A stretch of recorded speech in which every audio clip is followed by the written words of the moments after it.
Мэдээж хүнд байх болно.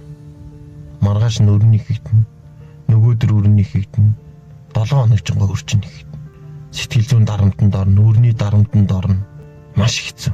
Хинтээч ярилцаж чадахгүй ганцаараа дотроо бугшаал байна. Амар хэцүү. Би энэ замыг туусан болохоор, ясмахаараа туулсан болохоор маш сайн мэдэж байна.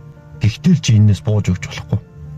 Хэрвээ чи бууж өгөөд дахиж тоглох юм бол тэр өрний дарамт, тэр сэтгэл зүйн дарамт дахиад нэмэгцээр байх болно.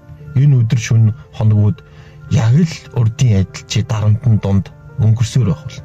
Тэгэхээр чи өөрийгөө маш завгүй байлгаж, өөрийн биеэр, өөрийн чадвараар мөнгө олж, нөгөө хүмүүстэй харин бүх үннээ хэлээд, хувцас аваад, тодорхой хугацаа тавиулаад тэгжиж чи энэ бүгдийг даван туулна. Цаг хугацаагаар бүх юм сайхан болд юм билээ. Надад итгээрэй.